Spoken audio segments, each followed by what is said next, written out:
Welcome to Rev'd Up Ramble. I'm Reggie. And I'm Matt. So we are two car guys. We actually both work in the car industry. We're both salesmen at a local Honda dealership here in South Georgia. And we love to talk about cars. Surprise, surprise, right? So we actually wanted to just invite you into my home and have you a part of the conversation with us. So we kind of wanted to just start off by kind of telling us a little about ourselves in terms of how we got into cars, what kind of cars we've owned, and our passion behind cars, and kind of get into that for the first video. And then hopefully you guys will like what you hear and put your comments in terms of what your first couple cars were, what you liked about them in the comment section, and we'll kind of grow to learn each other, I guess. So Matt, you can always start off, man. What got you into cars? I grew up with the Fast and Furious cars movies. I'm a young millennial. That's kind of what got into it. Seeing the original Fast and Furious movie came out in, like 2000. I was 5 years old. I'm hooked. Like seeing a Mitsubishi Eclipse first pull up on the scene, on the screen, it just immediately was hooked. And then I've made some bad car decisions, which we'll get into in just a little bit. But just getting into it, it made me love cars in general. Didn't know what I was doing for the longest time. Still kind of don't, but learning every day. But I guess that's what's fun about cars is there's 100 billion people out there that know way more than I do. Yeah. But it makes it fun. I mean, talking with you, I've learned a lot, even though you told me not to do stuff, and then you go do the things that you tell me not to do. But it's still fun to sit here and mess with it. Also, I think it's funny that he's like, welcome into my home. It's the first time I've also been in here, so thanks, Reg. Well, first day for everything. So of course, like I said, I'm Reggie. Military brat, grew up all over the place. I kind of actually got into cars just hearing them and seeing them around. I used to live in Japan in the 90s, late 90s, early 2000s. And I could literally remember just hanging out with my friends one day, and this whole crew of supercars just came down the road. It was a beautiful white Lamborghini Diablo, a couple Porsches, Ferraris, and of course we saw them and just, I don't know what we were thinking, but we just took off after the cars like we were going to catch them. But we just ran after them and took pictures with them. I actually still have a picture. I'll see if I can find it. But and just been hooked ever since I was a kid. So, but I just always thought it was cool just to have a cool car. Not necessarily for the girls, but thought that was going to be cool one day. Because that's not what brings the girls. Yeah. You bring a lot more guys than you do girls in cars. That's true. The fanboy craze is 100% real. There's more guys complimenting you on your Type R than any girl has ever been like, oh, I like that car. No, it's been dudes that look like me. Yeah. So that's true. So what we're going to do is we're going to go through a quick little rundown of some of the cars we've had in the past. Maybe some things that kind of like influenced us or inspired us to be able to get those cars, and kind of go from there. My list is long. I literally have to physically print out a list, so I'm going to go over that. Mine's all in my head. It's easy. I haven't had that many. Yeah. So Matt's going to go first, and then I'm going to go. You want to bounce off of each other a little bit, or you just want to go and name all 8 of mine and then get it over with? Either way. All right, cool. I guess you can start first. I guess I'll at least name the first one. I'll start with, because you're going to name the cars that you've actually owned, I'll have to go back to the cars that I originally had to start with, driving, just to kind of paint the picture a little bit better. Okay. And also it gives me more to talk about than the 4 or 5 cars I've owned. My mom had an 04 Camry. That's what I learned how to drive cars on. It was an automatic, just SE base model, or relatively base model. I actually thought that was going to be my first car, but between that and my dad's 97 Ranger, the transmission was messed up. It wouldn't go into third gear. That's what I started on. Remember, my buddy had a V6 Mustang growing up, and it was manual. All my other cars up until the most recent one is automatic, but I was like, yeah, I can drive it. I didn't go to third and redlined out second gear in his Mustang. He was freaking out. And I'm like, my bad. Yeah, I don't have third gear on the car that I learned how to drive stick on. Oh yeah, right. So it's just going first, second, redline it, fourth, and keep going. But those were the 2 starting cars. My first actual car was a 1995 Ford Mustang GT, a 5.0, still the Fox platform, but it's an SN95. I love that car. You still give me crap because I say one day I want to resto mod that car and put a Coyote in it, but that's what I want. That is my first car. I just like the 04 body style of the Mustangs. Yeah, the new Edge. And the 15. That's just my thing.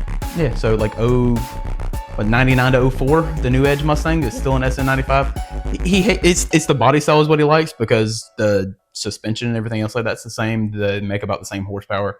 Mine had a shiny 5.0 badge on it. This one just said GT because it came with a 4.6. That's the only little difference. But the Terminator was a new edge, and that is a monster of a Mustang.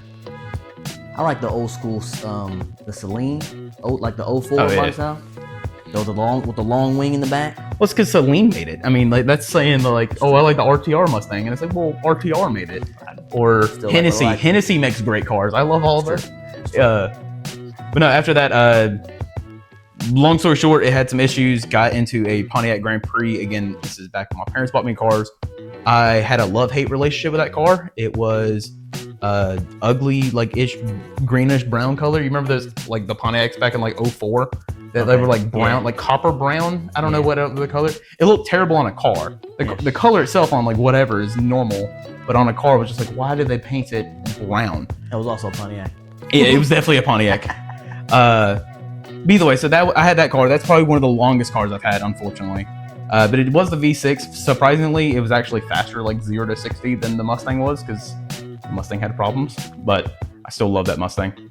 After that, the first car I bought with my own money, and then I guess I'll let you kind of get in here after I got a few, and then I'll go take a break, was my 1997 GMC Sierra extended cab. It was white. It was 2-wheel drive. Some grandpa owned the truck. It had 97,000 miles on it. This was probably 2014 maybe when I bought the truck, so over 10 years ago. It was the first truck fresh out of high school. It was cheap payment. But yeah, that was the first car I ever bought. I wish out of all the cars I've had, that's probably the one that I wish I had the most still. Oh yeah, because it would have done and paid off. It'd probably still barely have like 100,000, 200,000 miles on it. And that's all I need a truck for. I don't build mud bog or anything, but having a rear wheel drive, like short cab. Oh yeah. For what I need down here, yeah, that would have been great. It's actually a pretty good idea for another video. What is the one car you wish you still had? Oh yeah, well, it's a pretty good one. Spoiler alert, that one's mine. I like it. Well, I mean, yeah, like I said, you can either go through the rest of them, or I can start on my list. I'll take a break. Go ahead and start. All right. Well, like I said, I literally have a list. So my very first car was a 1992 Infiniti G20. My dad got from a friend. He bought it from him.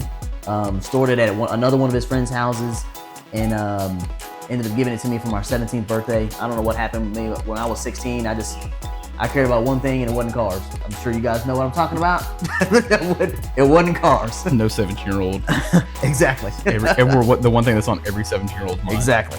So then that ended up getting totaled, and then I ended up going to my first and only American-made car, which is a faded pink 1995 Pontiac Sunfire. Well, that's probably the reason why you never went back to another American-made car. That's exactly why I never went to an American-made car. If I was literally, when I was in college when I got this car, if I was in the parking lot, it would overheat if I was trying to find a parking space, too long. So I had to immediately find a space, turn it off before it overheated.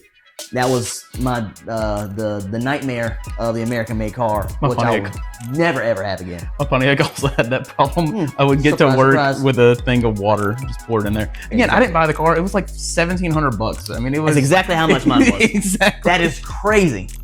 $1,700. That's what Pontiacs. That's what Pontiacs go for. $1,700. Exactly. It does not matter the year, make, model. I don't care if it's a Firebird, a Grand Prix, or a whatever. It is $1,700. And that was my experience with American-made cars.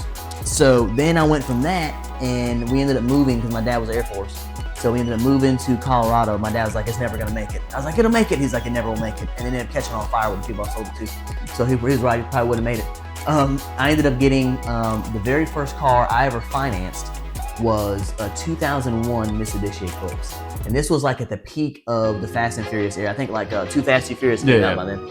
So all I could think about was Tyrese and that purple Eclipse with the convertible top. Anyway, the 20s on it or 24s on it or whatever it was. Yeah, crazy. But it was all black interior. It was just a GT, not a GTS, but that was all I needed. 200 horsepower and just tons of fun, man. It was awesome. Not awesome in Colorado, but it was a whole lot of fun. Then I ended up getting rid of that, and I ended up getting a Mazda 3 hatchback. Heck yeah.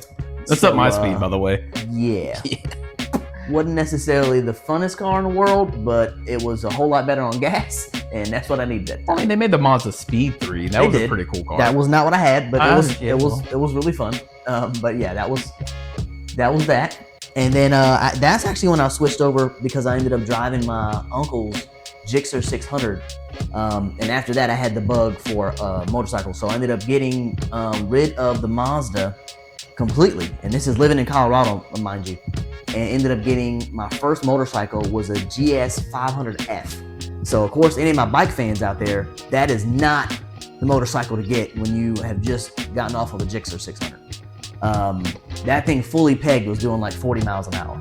So of course, after I learned that, I went back and traded it for a 2007 SV 650S. So it was the naked bike, no fairings, super cool bike. I had that bike for like 3 years.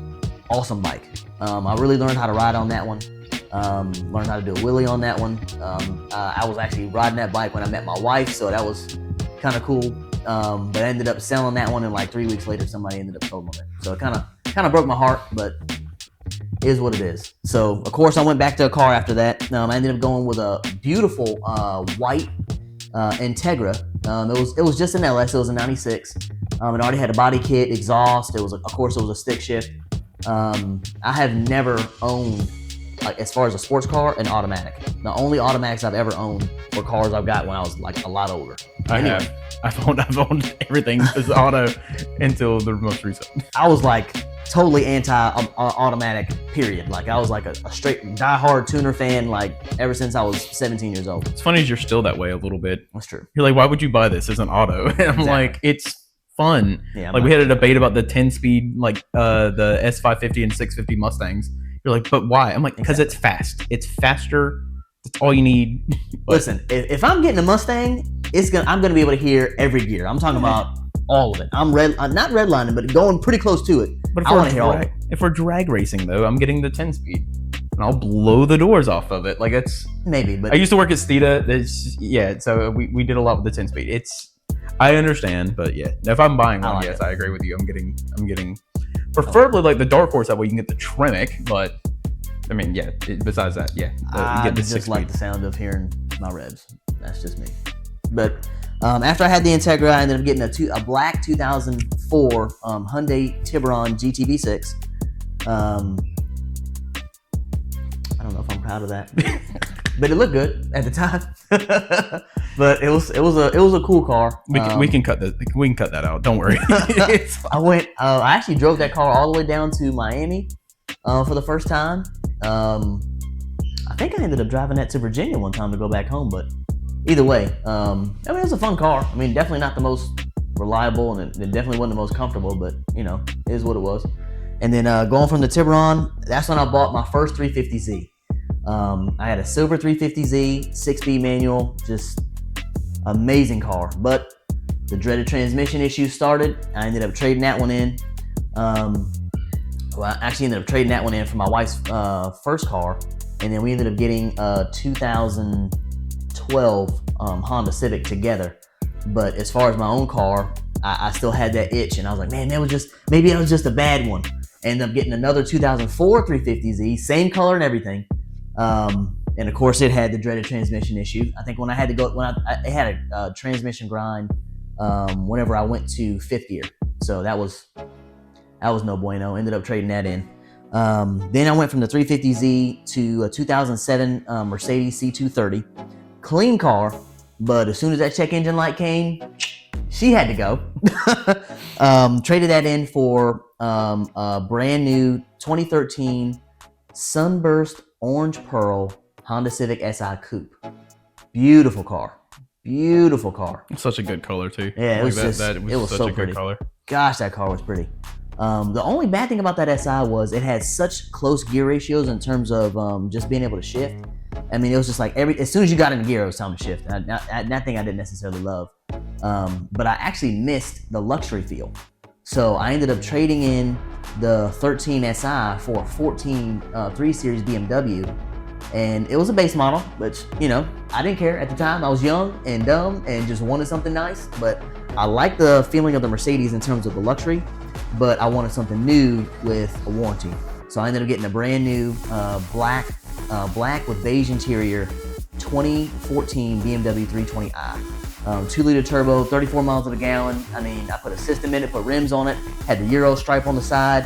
My last name's Garland, so I had G series and like Old English on the side.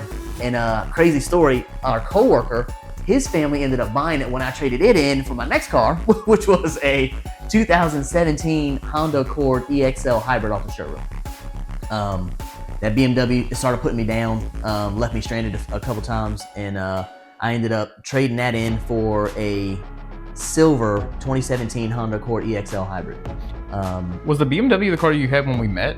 Were you working at? Yeah. Okay. Yeah. Yep. I was working at. I was like, I was sitting here. I was just like, yep, that sounds familiar. Yep. Like I remember all the most recent ones. Obviously, like we're about to get to where I met Reggie, but I was just, I was like, wait, hold on. I do remember that one in the parking lot because I was in my Pontiac. Now we're caught up. See, now we're caught up. That's why I stopped. And ironically, it actually got hit in the parking lot. Oh dang! At that same call center. It was a terrible parking lot. Yeah, like it's especially then they revamped it and did the newer side of it, but like the old one, like where I worked at, it was terrible. Yeah, so that's when I got that first 17 Type R off the showroom. Just a beautiful car. Had that one for a little bit, and then just realized it wasn't that practical. Ended up going from that to 2019 Honda Accord. And I got, a 2018 Honda Accord Sport. That was leased, but of course I saw that one all the time, my old car in the showroom, all the time. And after I traded it in, and I was just like, you know what? I got to get her back. My wife's like, are you crazy? I was like, yeah, I am. And I ended up getting it back. Had it for about another 7 or 8 months. Realized it still wasn't practical, but I just had to have it. I just missed the fun. And ended up trading that one in for another Honda Accord. And this time it was a Honda Accord EXL, nothing fancy. I mean, nothing fancy. Sunroof, backup camera, Apple CarPlay, Android Auto. A lot more stuff than my current car has. Yeah, nothing fancy. That's true, but it's the newest car that I've ever owned. Nothing fancy. It's just hard to compete when you got all the performance you've ever wanted. Oh yeah, nothing fancy as of speed because it's a 1.5 turbo versus a nice car though. I mean, real nice. Yeah. But then I went from the Accord. Then I ended up going from the Accord to 2020 Honda Civic EX. Ended up getting that one. Nice car. Then I went to a Honda Insight Touring. Phenomenal gas mileage. Went from the Insight to a 2022 Honda Accord 2.0 Touring. Had all the bells and whistles. Beautiful car. But it for whatever reason, it just felt long. Like I felt like I was driving like a boat. So I ended up trading that one in for a 2021 Acura RDX A-Spec, all-wheel drive, 2-liter turbo, 300 horses. I mean, that thing was just a monster. But it started giving me AC issues, and I was like, yeah, not fixing that. So I ended up trading that one in for my wife's Pilot, and then I ended up getting a 2024 Honda CR-V Touring Hybrid, which is what I have now. And right before I bought that, I upgraded, because of course I missed my power. And instead of trading my car in for fun or having something practical, I kept the CR-V, but I bought a 2024 Civic Type R, which is what I have now. Which is crazy because I ended up getting it in championship white, which I said I would never do. It was one of like black, silver. He sees one in silver. He's like, oh, okay. Like, I'm just any other car. But the championship white kind of grew on me. We ended up having two at the dealership at the same time. I ended up selling one to a customer, and then I saw that one, and I was like, man, if I don't get it, somebody else will. So I ended up getting it. They 100% will, because it was championship white, and that's what all the Honda fanboys want. That's true. I do think that like just that Acura that you had, the MDX. No, the RDX. RDX. Yeah. I do feel like if it didn't have any problems, I feel like it solved a lot of your needs and wants. Yeah. Like it could haul the family, but still had enough horsepower, and it scratched the edge. Yeah, like it scratched a little bit, I guess, because you were still S2000. Like, that's true. But I mean, I'm still S2000. 100%. Yeah. And you ended up needing to finish your list too, right? Yeah. So then I finally got my first car, or my first sports car, being you're gonna hate me, 2007 Mustang V6, and it's an automatic. I never did like that body style. I did. Either way, it was that darker blue color that they came out with. So I was hanging out with some people that had a 350Z. They had an RX-8. So I was hanging out with a bunch of people that already had these fancy cars, and I was driving the Sierra at the time. I should have known. I could have put Magnaflows on the Sierra and should have done whatever and been like that version of it. I could have lowered it and had a sport truck. My mind wasn't thinking that way. So I saw a Mustang. It was relatively inexpensive. People weren't really doing that like that. No, I mean, then. not A lot. yeah. Yeah. But it would have been cool. idea. I mean, I could have made a drag truck out of it. But anyway, so I had it. I still learned a lot from that car, like learning how to actually like do like mods and stuff like that, and like learning how to actually like drive a car and all. Basic 1, 2, 3. Yeah. Intake, exhaust. Because I didn't have that before. I didn't do that before. This was the first one. Yeah. But I took that car when I moved to Indiana. Went like a 180 into my apartment complex, like parking lot. Hit the curb with one of my wheels, and I was like, I'm not doing this again.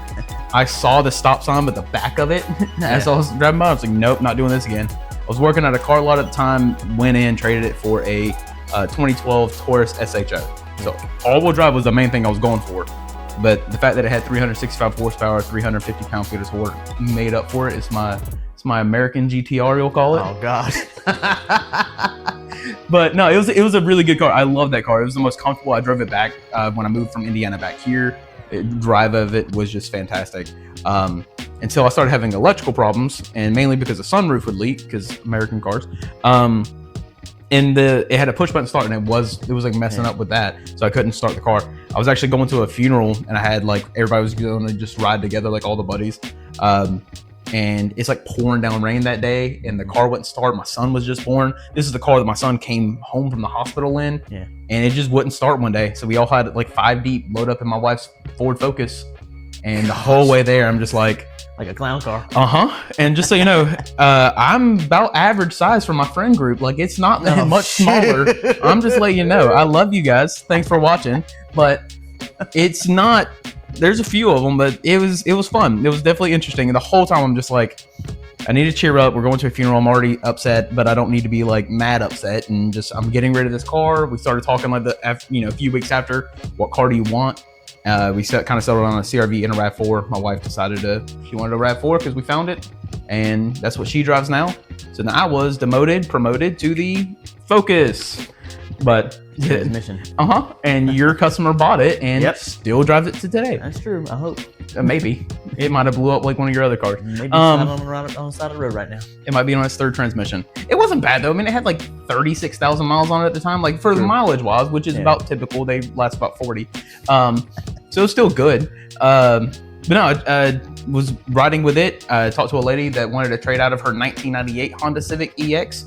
Kind of going through some financial struggles at the time. So I got rid of the Focus because it had a car payment and went into the 98. I paid like $1,500 for the car. And I got out of a car payment. Like, it was great. I love that it was like hunter green.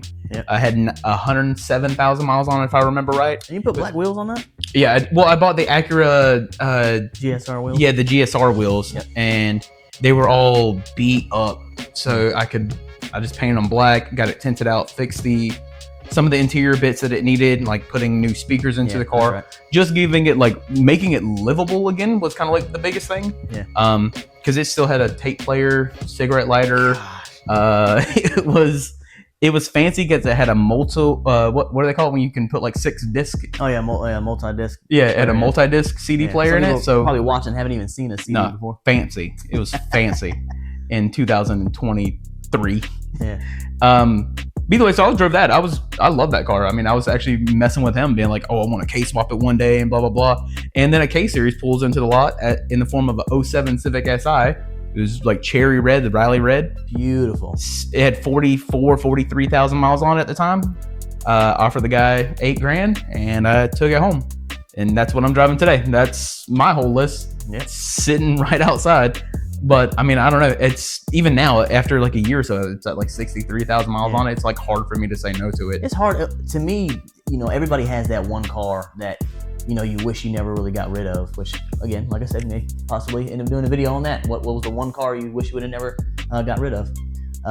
Your list will still be longer. Yeah, mine's like 2. That's true.